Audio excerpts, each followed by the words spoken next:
Pak, yang mau saya tanyakan yang pertama, itu kan untuk perhitungan metode pengeluaran untuk GDP itu kan salah satu itemnya kan investasi dan government expense. Nah, itu untuk menghitung GDP realnya nanti itu seperti apa Pak ya? Karena kan di komponen investasi dan government expense itu kan nggak ada harganya tuh. Itu yang pertama. Yang kedua Pak, untuk tadi kan apa bilang investasi itu Kurang kenceng masih. oh masih kurang kencang. Atau halo? Ya. Sudah kencang Pak? Masih belum. Sudah kencang Pak? Halo? Ya. Nah, ini Pak untuk perhitungan GDP metode pengeluaran Pak. Ya. Nah itu kan ada salah dua elemennya itu kan investasi dan government expense, pengeluaran pemerintah sama investasi. Jadi kalau kita mau menghitung PDB realnya, untuk kedua item itu seperti apa Pak ya? Karena kan di investasi dan government expense itu kan nggak ada item harganya Pak. Oke.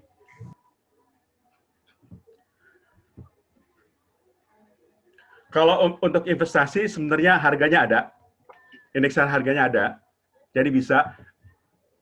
Nah, kalau perbedaan investasi menurut harga berlaku dengan harga konstan itu agak besar, itu bisa memberi beberapa hal indikasi, Pak. Memang itu menunjukkan ada inflasi, tapi penyebabnya yang kita bisa terseleksi. Misalnya, kalau sebagian besar bahan untuk investasi itu impor, kita akan terpengaruh inflasi dari negara yang bersangkutan, dari negara asal impor.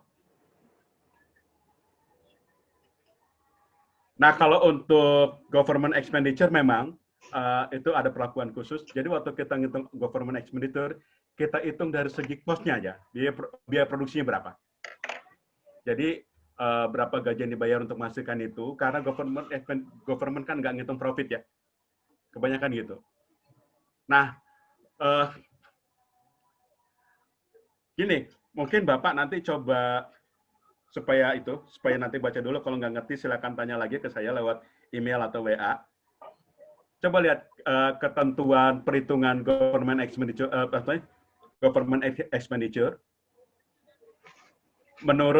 menurut BPS. Jadi government tuh di Indonesia ada dua. Pertama tadi government expenditure. Kalau government expenditure kan di demand ya Pak ya. Terusnya ada itu, jasa-jasa administrasi pemerintahan. Kalau jasa-jasa administrasi pemerintahan bukan di pengeluaran, tapi di produksi.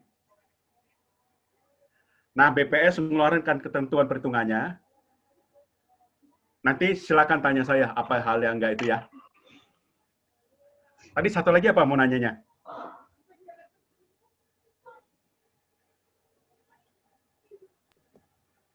Satu lagi ini Pak untuk investasi itu kan tadi Bapak bilang nilai investasi yang dicatat di dalam metode pengeluaran adalah investasi yang menghasilkan modal. Kalau untuk pinjaman bank yang digunakan untuk modal itu bisa dimasukkan juga Pak? Atau... Apa? Pinjaman bank yang digunakan untuk menambah modal Pak? Oh, itu sektor moneter Pak. Oh. Itu nanti kita cerita tentang perkembangan kredit.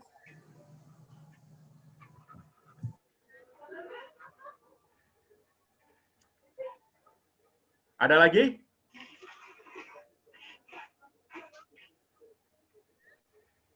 Mungkin sekarang saya pindah ke beberapa indikator ekonomi.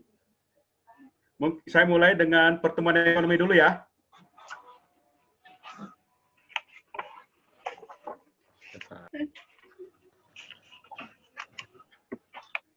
Nah, pertumbuhan ekonomi juga menarik, tapi saya harus sederhanakan dalam tempo ya berapa menit lah gitu ya, 20-an menit. Ada lebih dari 150 teori pertumbuhan ekonomi yang dikenal. Tapi dari 150 pertumbuhan ekonomi itu ada beberapa kesamaan. Yang pertama adalah cara ngitungnya. Jadi waktu kita ngitung pertumbuhan ekonomi adalah, itu terkait dengan definisinya, suatu ekonomi dikatakan bertumbuh kalau kuantitas outputnya bertambah banyak.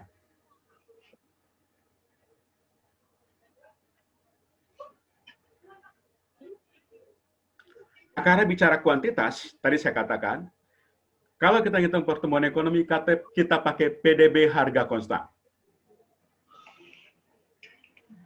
Jadi semua model ekonomi itu akan menghitung pertumbuhan ekonomi dengan PDB harga konstan. Kesamaan yang kedua adalah sumber pertumbuhan ekonominya. Jadi sumber pertumbuhan ekonomi ada dua, nanti saya jelaskan. Yang pertama penambahan input, yang kedua perbaikan efisiensi. Terus perspektifnya.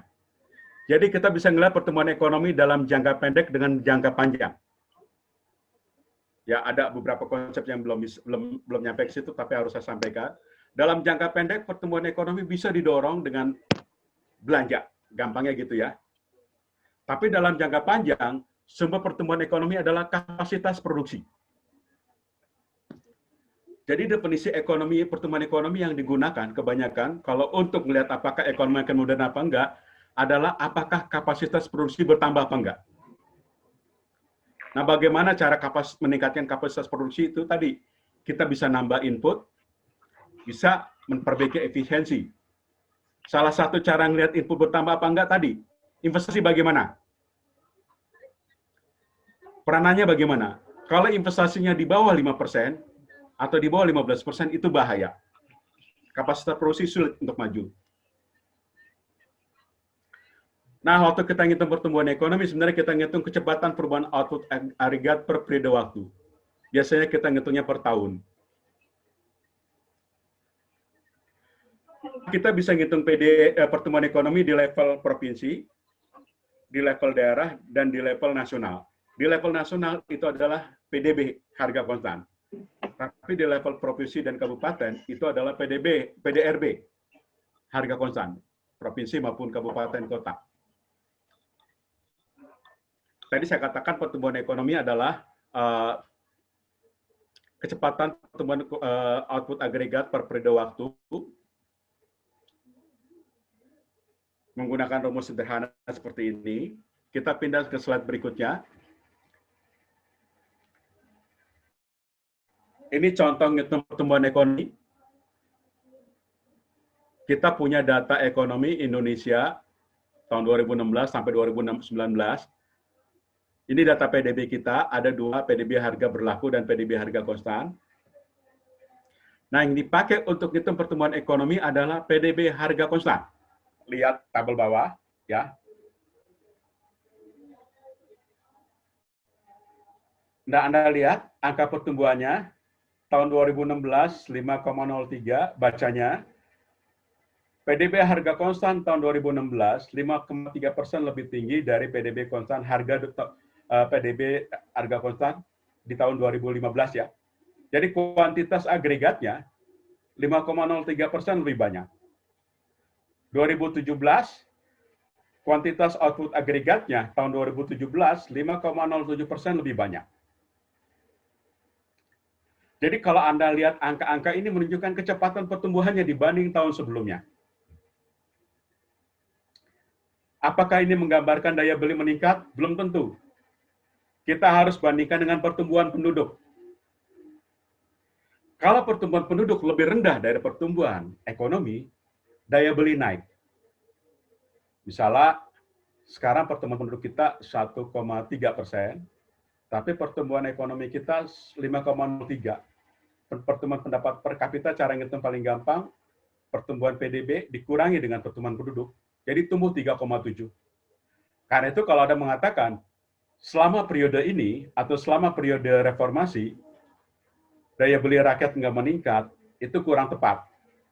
Karena selama periode reformasi, setelah kita berhasil mengatasi krisis tahun 2003, tahun 2004 selanjutnya, sampai sekarang, pertumbuhan ekonomi selalu lebih tinggi dari pertumbuhan penduduk. Jadi daya beli naik. Kita nggak boleh ngitung pertumbuhan ekonominya dengan menggunakan PDB harga berlaku, karena di sini ada dua yang terhitung. Pertama, pertumbuhan ekonomi. Kedua, inflasi. Misalnya kalau iseng-iseng Anda hitung, itu dari tahun 2015 ke 2016, itu pertumbuhan PDB harga berlakunya, itu kira-kira 10% ya. Padahal pertumbuhan ekonominya 5%. Jadi 10% dikurang 5%, ada sisa 5%. 5% itu adalah pengaruh inflasi. Jadi kalau selisih antara pertumbuhan ekonomi dengan harga konstan dengan pertumbuhan PDB harga berlaku makin besar jaraknya, itu inflasinya makin tinggi. Kita pindah ke slide berikutnya. Ini data Indonesia dari tahun 70 sampai tahun 2013. Kita bisa ngitung tahunan, kita bisa ngitung satu periode, interval periode, sangat tergantung kebutuhan. Yang bisa saya tunjukkan kepada Anda adalah dari tahun 76 sampai sebelum krisis tahun 96, ekonomi kita tumbuhnya 6,4% per tahun. Nah, selama periode tahun 70 sampai 2013, 5,7% per tahun. Dan setelah krisis, kita nggak mencapai pertumbuhan ekonomi 6%. Nah, sebenarnya 6% itu rendah kalau dikaitkan dengan laju pertumbuhan penduduk kita. Tapi Anda lihat ada periode-periode di mana kita bisa mencapai 7%. Tahun 70 kita bisa mencapai 7,4, lalu tahun 70-80 ya, tahun 90 sampai 96 kita mencapai 7,6. Kita nggak akan analisis ini dulu karena masih pengantar, tapi nanti menjadi studi yang menarik. Kenapa terjadi perbedaan pertumbuhan itu? Nah, ini pertumbuhan 2013 sampai 2019, Anda lihat angkanya. Jadi selama 2013 sampai 2019, kita nggak pernah mengalami pertumbuhan ekonomi di atas 6%. Saya nggak berani mengatakan ini salah siapa, tapi faktanya pertumbuhan ekonomi kita sama ini 5% dan itu memang harus didorong. Karena kita tadi saya katakan butuh lebih tinggi dari ini untuk memperbaiki kesejahteraan ya. Ini pertumbuhan triwulanan, mudah-mudahan kelihatan. Jadi rata-rata pertumbuhan triwulanan kita 1,1%. Terus ya tertinggi itu 6,6%, tahun 97 triwulan 3, terendah tahun 98, minus. Kalau minus itu terkontraksi. Apakah ekonomi kita mengalami resesi? Ya, ada dua. Pertama, di tahun 2014 triwulan 1 dan 2015 tahun triwulan 1. Kemudian terbaru ini, triwulan 2 dan triwulan 3. Kita pertumbuhannya negatif. Saya nggak tahu triwulan 4, saya lupa datanya. Kalau negatif ya kita mengalami resesi. Jadi selama periode yang panjang, tahun 70 sampai 2020, sebenarnya kita baru 2 kali mengalami resesi dalam definisi teknis ya. 2 triwulan berturut-turut mengalami pertumbuhan negatif. Ini sampai 2018. Tapi sampai 2020 juga. Kalau sampai 2020 ya baru 2 kali. Kalau 2018 sekali. Kita pindah ke slide berikutnya. Yang saya mau sampaikan kepada Anda adalah pertumbuhan ekonomi bukan tujuan akhir. Tujuan akhir kita adalah perbaikan kesejahteraan sosial. Itu sebabnya orang-orang sekarang memperkenalkan apa yang disebut inclusive growth.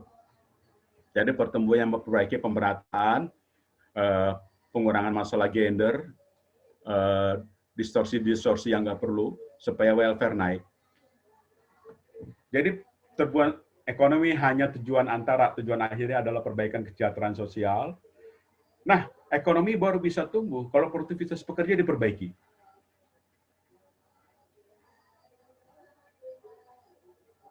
Nah, cara memperbaiki kualitas produktivitas pekerja bisa dengan 2. Tadi menambah barang modal, menambah input. Kedua, memperbaiki kualitas SDM atau memperbaiki efisiensi. Nah, salah satu cara memperbaiki efisiensi adalah perbaiki kualitas SDM. Kita pindah ke slide berikutnya. Mungkin ini saya lewatkan. Enggak usah deh, biar ada paham. Jadi saya menunjukkan ada 3 hal. Pertama, sumber pertumbuhan ekonomi dan dampak pertumbuhan ekonomi.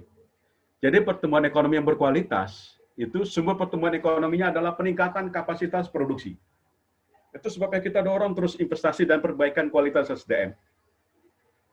Memang nggak terasa oleh presiden yang memperbaiki, atau siapapun presiden yang memperbaiki ya, karena biasanya dampaknya baru terasa satu generasi. Tapi seorang pemimpin itu harus melihat minimal satu generasi ke depan. Makanya pertumbuhan ekonomi yang baik membutuhkan stabilitas politik.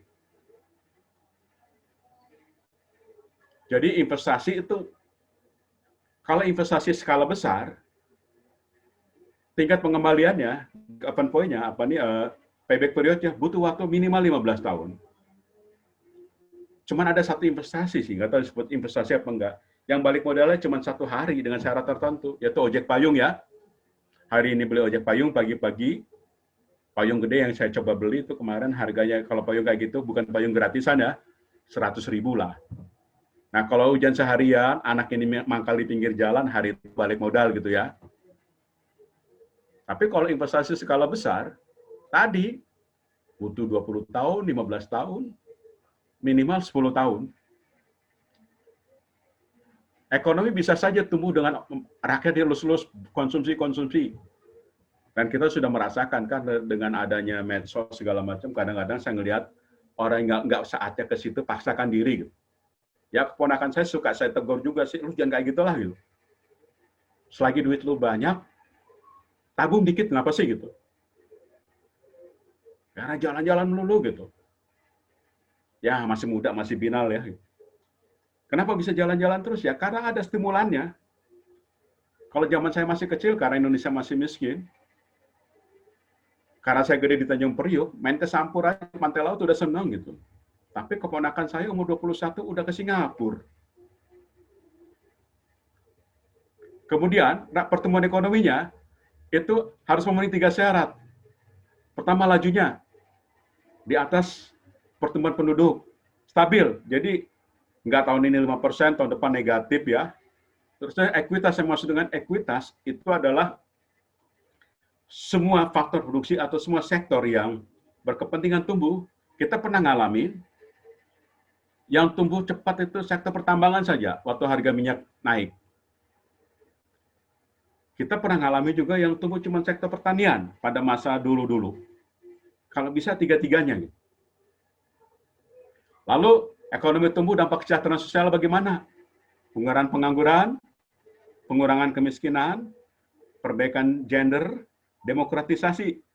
Apa gunanya pertumbuhan tinggi tapi mulut tidak bisa ngomong gitu ya?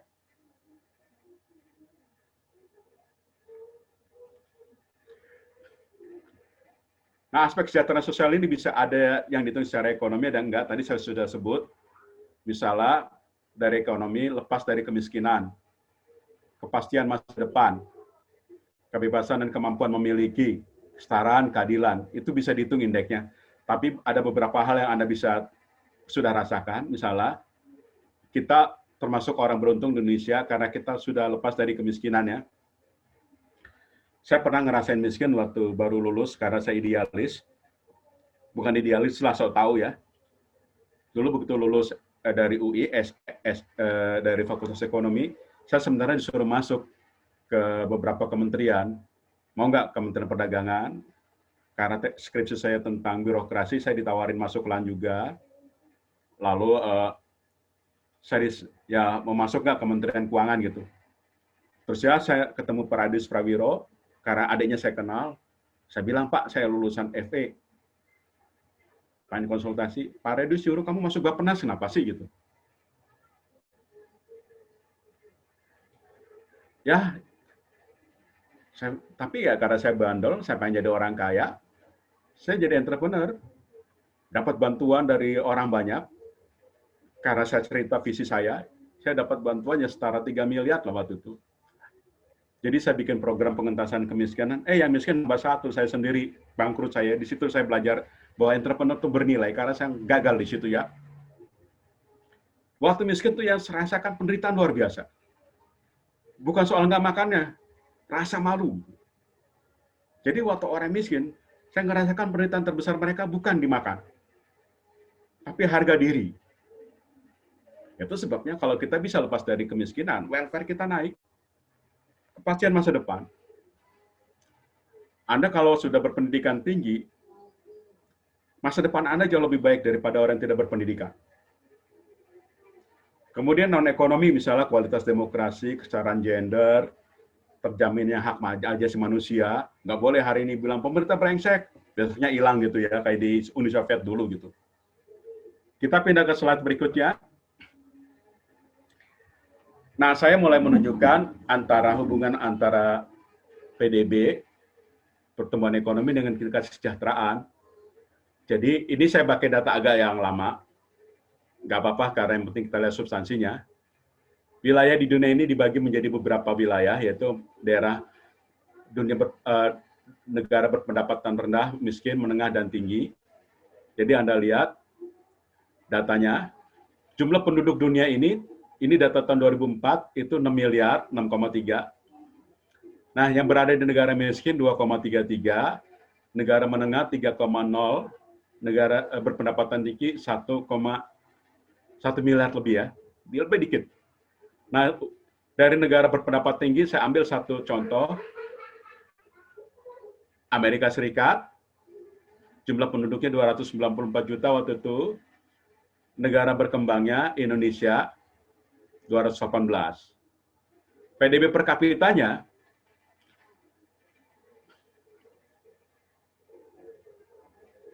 tahun 2014 Indonesia 1.184, Amerika 40.000, buletin ke 40.000 lah, supaya adil kita buletin ke 1.200 ya. Output ekonominya Amerika 11 triliun, Indonesia 0,25 triliun. Nah, perbedaan pendapatan per kapita itu ternyata punya pengaruh ke angka harapan hidup. Anda lihat, usia harapan hidup di Amerika itu 75/80, 75 lelaki, 80 perempuan. Jadi data menunjukkan perempuan umurnya lebih panjang dari lelaki. Waktu saya tanya Pak Emil Salim waktu jadi murid dia, Pak, kenapa perempuan umurnya lebih panjang dari lelaki? Jawaban Pak Emil Salim, ya perempuan cengeng, nak. Saya diem, dia bilang, ya maksud saya gini, perempuan kalau ada gejala sakit langsung berobat ke dokter. Sehingga waktu sakitnya masih tahap dini, sembuh. Lelaki enggak. Karena tidak cengengnya, sampai dia waktu ke dokter, kanker sudah stadium 4, enggak ketolong katanya. Jadi, bisa ngerti ya kenapa perempuan lebih panjang umurnya dari lelaki? Salah satu alasannya di situ. Bayangkan, lihat di data di Indonesia dengan Amerika, perempuan Indonesia rata-rata meninggal umur 69 tahun 2004.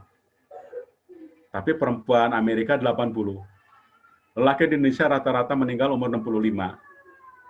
Lelaki Amerika rata-rata meninggal 75.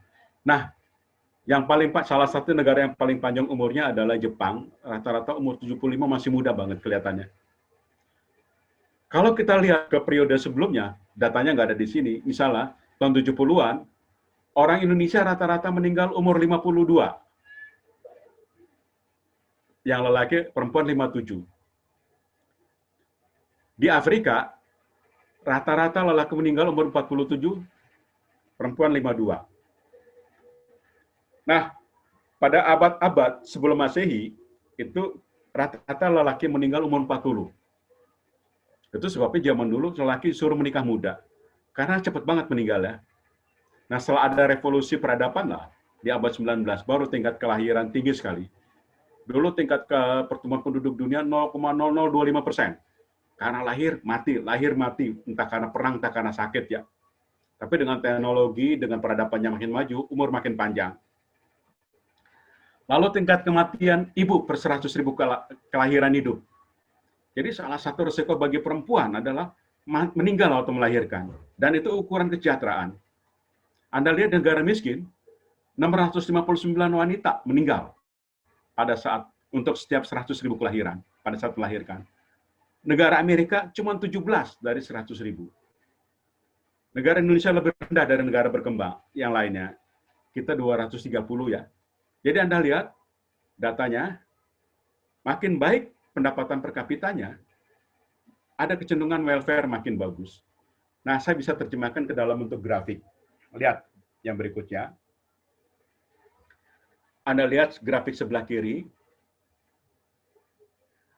sumbu datar adalah pendapatan per kapita, sumbu horizontal vertikal adalah usia harapan hidup lelaki, nanti perempuan polanya bisa sama. Anda lihat, bacanya bentuk kurvanya melengkung ya. Itu artinya dari pendapatan rendah sampai sekitar 10.000 akan terjadi perbaikan usia harapan hidup. Tapi kalau sudah 10.000 ke atas, perbaikannya tidak terlalu signifikan, tidak terlalu besar. Ini punya implikasi sebenarnya. Kalau kita bisa mengejar pendapatan per kapita nggak usah sampai Arab Saudi lah, dalam kondisi normal 100.000, atau nggak usah sampai Inggris lah, 50.000 atau Amerika, bisa mencapai 10.000 aja, welfare sudah baik sekali. Nah, kalau dari segi perempuan, Anda lihat slide diagram sebelahnya, itu kalau pendapatan per kapita naik sampai 10.000 saja, atau 6.000 malah, itu tingkat kematian perempuan atau melahirkan turun. Ini penjelasan awal loh, kenapa kita sangat concern terhadap pertumbuhan ekonomi. Jadi kalau ada yang bilang kita terlalu terkonsentrasi pada pertumbuhan ekonomi, nggak 100% benar. Sebab tanpa ada pertumbuhan ekonomi, tidak ada perbaikan kesejahteraan. Kita pindah ke slide berikutnya. Ya, untuk sementara persamaan di atas lupain dulu ya, karena saya desain itu untuk 8 kali pertemuan, jadi saya bisa ngecap agak banyak. Tapi formulanya menyatakan gini deh, teman-teman. Pertumbuhan ekonomi itu ditentukan oleh 2 faktor. Pertama, pertumbuhan efisiensi. Yang kedua, pertumbuhan input. Pertumbuhan inputnya dari mana?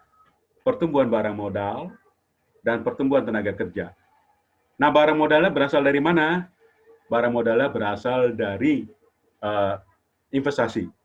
Jadi tadi saya katakan, kita penting sekali ngejar investasi, ya. Tanpa investasi tidak ada pertambahan input K. Kapasitas produksi tidak naik. Kita perlu penambahan tenaga kerja. Itu kita nggak akan pernah mengenal, kan kalau dari kebijakan kependudukan ada 2, pronatalis sama antinatalis. Kita nggak pernah mengenal antinatalis, karena berbahaya. Yang kita perlu jaga adalah, yang kita perlu manage adalah tingkat pertumbuhannya, jangan terlalu tinggi banget. Ya agak sedih juga sih, di Indonesia masih ada mungkin sekitar 30% perempuan Indonesia menikah di bawah umur, ya maksudnya di bawah umur 16 gitu, di bawah umur 14. Ya, karena kalau sampai terjadi kayak gitu, terus-menerus, pertumbuhan penduduk kita akan tinggi dan jadi bumerang dalam jangka panjang. Karena kalau wanita terlalu muda menikah, hamil, dia tidak ngerti fungsi dia sebagai ibu. Ya jadi ibu karena punya anak gitu ya. Tapi Anda kalau berpendidikan bagus, Anda mempersiapkan diri untuk sebagai ibu, baca kurs segala macam, baca buku segala macam. Jadi anak-anak yang dilahirkan oleh perempuan-perempuan yang berkualitas tinggi, kualitasnya bagus. Dari mana perbaikan efisiensi? Perbaikan efisiensi bisa karena ada satu, penggunaan teknologi yang lebih tinggi. Karena teknologi nanti juga diajarkan oleh Bu itu dengan baik, Bu Asintia, bagaimana teknologi bisa mendorong perbaikan produktivitas. Kemudian kualitas fisik dan non fisik. Kualitas fisik 2 tuh, gizi dan kesehatan. Jadi cara ngukur kualitas fisiknya itu tinggi badan berapa. Waktu tahun 70-an, orang-orang yang lahir tahun 40-an, 50-an di Indonesia karena gizinya buruk, tingginya jarang mencapai 160. Ya contohnya dulu yang sangat perhatian sama saya tuh Pak Marlin, tapi saya agak dekat dengan beliau setelah dia nggak jadi menteri. Waktu jadi menteri saya nggak berani karena takut dikira minta jabatan. So tingginya paling 152, 153 badannya ya. Tapi anak-anaknya tingginya di atas 170 yang lelaki. Saya juga, waktu saya, abang dan kakak saya belum menikah, itu saya termasuk agak tinggi di rumah lah. Tapi sekarang keponakan saya tingginya nggak ada yang di bawah 170 yang lelaki. Jadi 175, 178, 180-an. Dan kebanyakan murid-murid saya juga, di S1 tuh, itu tinggi-tinggi. Itu kualitas fisik. Nah, kalau fisiknya bagus, lapangan kerja yang tersedia lebih banyak. Kalau tingginya 150 kan jadi pilot nggak bisa ya. Kemudian kualitas non-fisik, pendidikan, etika, moral, mental itu dibutuhkan. Karena dunia ini kan walaupun teknologinya tersedia, tetap perlu effort, perlu perjuangan. Kalau tidak ada mental yang bagus, tidak ada moral yang bagus, tidak ada pendidikan yang bagus, ya nggak bertahan. Gitu ya. Kemudian juga sistem manajemen. Itu sebabnya kita melakukan reformasi misalnya di pemerintahan, reformasi sektor publik. Perusahaan-perusahaan swasta juga harus melakukan reformasi.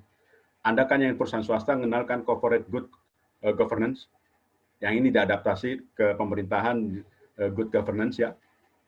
Kemudian juga kualitas dan integrasi infrastruktur.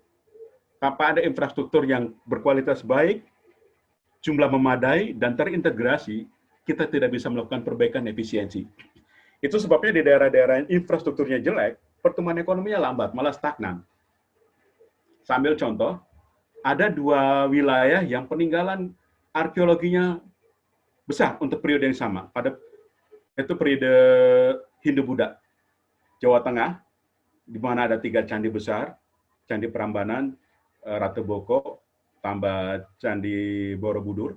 Sebenarnya di Jawa Tengah itu ada 300 candi.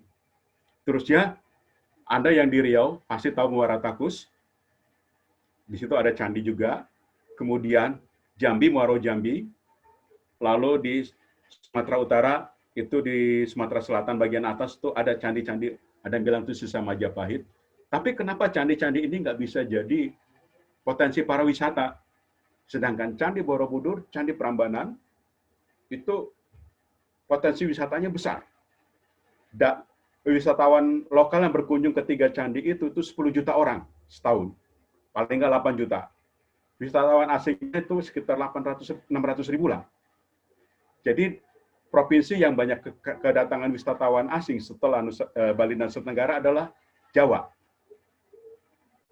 Tapi saya katakan tadi, di luar Jawa banyak daerah-daerah yang bisa menghasilkan potensi pariwisata karena peninggalan budaya, ada sumber daya alam, bisa untuk industri, tapi nggak berkembang. Ya karena masalah infrastruktur. Infrastruktur itu bisa mendorong pertumbuhan ekonomi, bisa menghemat biaya, sehingga efisiensi membaik. Saya pindah ke slide selanjutnya.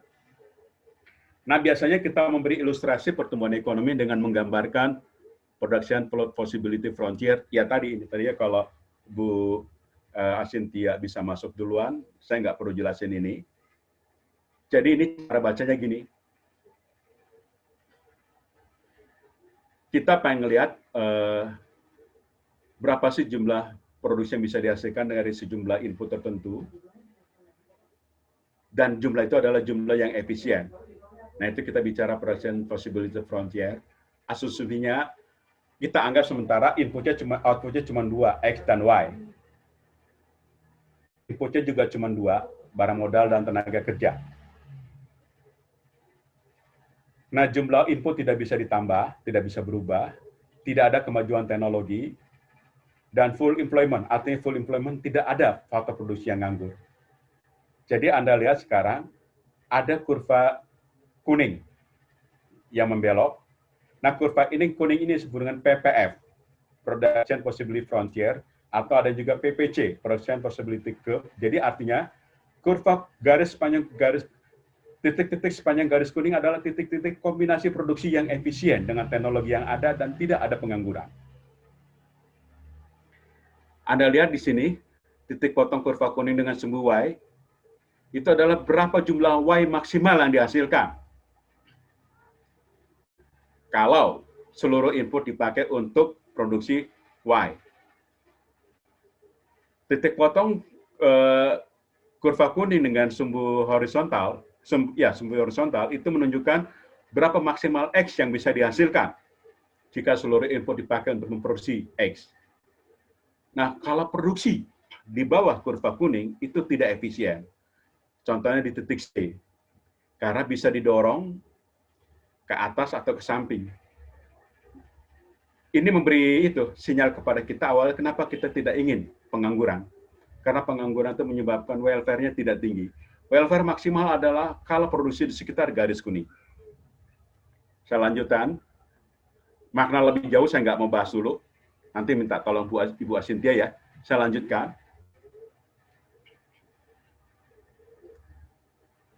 Nah, kurva PPF ini yang disebut dengan kapasitas produksi. Nah, kalau kapasitas produksi kurvanya bergeser ke kanan, kapasitas produksinya bertambah besar. Anda lihat yang garis hijau, tadinya kita memproduksi di sini nggak bisa nih, di atas garis hijau ya nggak bisa. Tapi karena ada peningkatan kapasitas produksi, dia bisa bergeser ke kanan. Jadi kalau kurvanya bergeser ke kanan, tadi kapasitas produksinya bertambah. Jadi bacanya potensi pertumbuhan ekonomi. Nah, dua kurva ini walaupun menjelaskan fenomena yang sama, menunjukkan fenomena yang sama, yaitu peningkatan kapasitas produksi, penyebabnya berbeda. Kalau kurva yang sebelah kiri, peningkatan kapasitas produksinya karena peningkatan input. Anda lihat, K-nya K1 jadi K2, artinya lebih banyak, L-nya jadi L1, dari L1 jadi L2. Apa problem dari sini? Ya, itu juga tadi Anda belum diperkenalkan dengan konsep the law of diminishing return. Jadi kalau input ditambah terus, suatu saat outputnya ini nggak bisa bergeser ke atas lagi. Jadi mengalami kejenuhan. Dan ini terjadi waktu orang-orang sibuk dengan kekaguman pertumbuhan ekonomi macan Asia ya, Asia Timur, Korea, saya lupa ada beberapa Korea, beberapa negara, itu ada ekonomi yang muji-muji, hebat Eropa, Asia Timur. Tapi ada ekonomi juga mengkritik. Kalau nggak salah, Krugman dia bilang, pertumbuhannya bukan karena efisiensi, pertumbuhannya lebih karena penambahan input. Yang kita inginkan sebelah kiri, itu lebih baik. Sebelah kanan ya. Anda lihat, K-nya sama, L-nya sama, tapi kenapa kapasitas produksi bisa bergeser ke kanan? Perbaikan efisiensi. Contohnya, tenaga kerjanya terus di training. Trainingnya bisa training teknis, bisa training non-teknis. Barang modalnya barangkali sistemnya diperbaiki, sehingga dengan jam kerja yang sama bisa menghasilkan output yang lebih baik. Itu sebabnya CEO dibayar mahal kan untuk motong-motong sistem yang nggak perlu. Jadi sekali lagi, kalau kurvanya bergeser ke kanan, itu artinya kapasitas produksi bertambah, ekonomi mengalami pertumbuhan. Nah sekarang, apa saja faktor penentu pertumbuhan ekonomi? Yang pertama, stok barang modal. Jadi, peralatan, bangunan yang dipakai dalam produksi barang dan jasa. Kemudian resources. Kedua, sumber daya manusia, human capital. Waktu saya bicara human capital, saya nggak cuma bicara fisik, ya, tapi saya bicara pengetahuan keterampilan yang dimiliki oleh tenaga kerja melalui proses pendidikan, latihan, dan pengalaman. Pendidikan dan pelatihan berbeda. Latihan meningkatkan kemampuan teknis, tapi pendidikan meningkatkan kemampuan kognitif, kemampuan berpikir. Jadi, melalui pendidikan, itu kita akan mengalami revolusi cara berpikir. Kita bisa melepaskan diri dari pengaruh-pengaruh pandangan-pandangan yang sebenarnya nggak teruji. Misalnya, percaya pada tahyul, percaya pada ajaran-ajaran yang merendahkan perempuan. Misalnya dulu, nah kawan-kawan saya yang perempuan, karena seumuran dengan saya, cerita, Mandala, ibu saya ngajarin supaya, saya kan perempuan, supaya harus rajin makan pare, buah paria ya. Lalu dia nanya, kenapa mah? Ya perempuan Indonesia menderita, Anda harus mempersiapkan diri, dia berontak. Dan kebetulan dia pekerja keras, lulus dari FEUI, kerja di perusahaan yang besar. Yaitu pengetahuan merubah. Dia nggak mau hidup di bawah bayang-bayang pemikiran seperti itu. Bagi dia lelaki dan perempuan sama. Itu dirubah lewat pendidikan, cara berpikir. Kemudian tadi latihan, ya saya selalu ikut training walaupun informal ya, karena udah tua, males. Apa gunanya juga sertifikat misalnya, cara penggunaan e-fuse yang terbaru, yang saya belum bisa sampai sekarang cuma pakai Zoom lah, males gitu ya.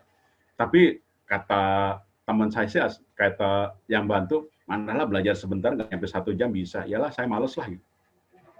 Tapi bisa, latihan meningkatkan keterampilan. Pengalaman. Jadi pendidikan dalam latihan itu, di dalam proses pengalaman, menjadi tajam. Makanya kita tidak suka dengan pengangguran, karena pengangguran menghilangkan pengalaman. Kemudian sumber daya alam, jadi itu input untuk yang disediakan oleh alam, tanah, sungai, dan cadangan mineral. Lalu teknologi. Jadi konsep teknologi ada yang khusus, yaitu ada sains yang dikuasai oleh orang tertentu, tapi kalau yang lebih umum, pemahaman yang dimiliki masyarakat tentang cara terbaik memproduksi barang dan jasa. Nah, saudara, seringkali antar sumber daya ini bisa menghasilkan sinergi. Misalnya, kalau ilmu pengetahuan kita tinggi, konsep sumber daya alam menjadi dinamis. Misalnya, waktu saya ketemu dengan teman saya orang Jepang, dia bilang, Mano Rungsang, kiri kanan kamu jadi uang. Saya nggak ngerti maksudnya awal, tapi waktu saya masuk pedalaman, saya sadar, ternyata banyak tanaman, banyak kekayaan alam yang bisa jadi menghasilkan produksi yang nilainya tinggi. Contohnya, waktu saya di Kalimantan Tengah sebentar survei, saya mengunjungi sungai-sungai di sana sama orang Dayak. Ya, disitulah saya kangen makan ikan gabus dan murah-murah banget gitu. Cuman dibakar, dimasak gitu. Lalu saya ingat bahwa albumin dari ikan gabus itu bagus untuk kanker. Dan di Indonesia kalau nggak salah pabriknya yang ada, salah satu yang ada di Makassar. Bayangkan, kalau orang Kalimantan punya pengetahuan kayak gitu, bisa dirubah. Menghasilkan sesuatu yang lebih tinggi. Jadi sumber daya alam jadi dinamis. Kalau nggak ada pengetahuan, kita merasa sumber daya alam kita sangat terbatas. Tapi kalau ada riset dan sains, konsep sumber daya alam makin luas dan makin dinamis. Kita pindah slide selanjutnya.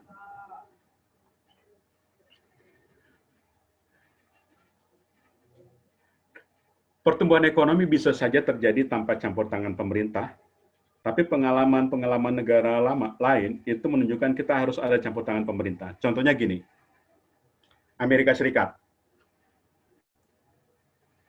Itu Amerika Serikat berdiri tahun 1776. Nah, sebelum itu, negara yang maju di situ adalah negara Meksiko. Kekuatan militernya luar biasa untuk kondisi saat itu. Jadi Amerika Serikat beli tanah juga dari penguasa Meksiko. Waktu itu Jenderal Anna ya. Tapi Meksiko ketinggalan. Kenapa? Karena mereka nggak punya pengetahuan. Jadi orang-orang Barat yang terbuang, yang cari tanah air baru ke Amerika, bekerja keras. Dan sekarang Amerika menjadi salah satu pusat perkembangan ilmu pengetahuan. Nah, salah satu penyebab itu adalah intervensi pemerintah. Pendidikan, kesehatan, demokratisasi. Nah, semua negara-negara yang maju, itu intervensi pemerintahnya di dalam sains besar. Walaupun jadi perdebatan sampai sekarang, mana yang boleh diintervensi, tapi tanpa intervensi pemerintah tidak ada kemajuan. Nah, bentuk investasi pemerintah yang lain adalah tabungan dan investasi. Karena sumber dana untuk investasi domestik adalah tabungan. Jadi pemerintah bisa mendorong orang untuk menabung lebih banyak. Nah, kalau tabungan nggak mencukupi untuk kebutuhan investasi, kita bisa mengundang investor asing. Khususnya lewat PMA. Ini saya nggak jelaskan karena Anda sudah paham lebih banyak. Tadi pendidikan dan latihan, saya nggak jelaskan juga. Perlindungan hak milik dan stabilitas politik, ya. Kalau untuk hak milik, saya merasakan sendiri.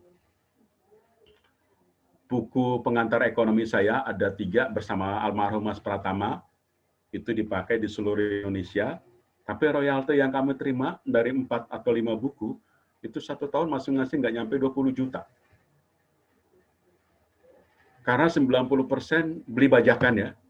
Nah, waktu Mas Pratama mengurus bajakannya ke polisi, Mas Pratama bilang, Mandala lebih mahal daripada dapatnya. Ya udahlah Mas, pasrah aja, yang penting kita mencerdaskan bangsa, kata saya sambil ketawa-ketawa.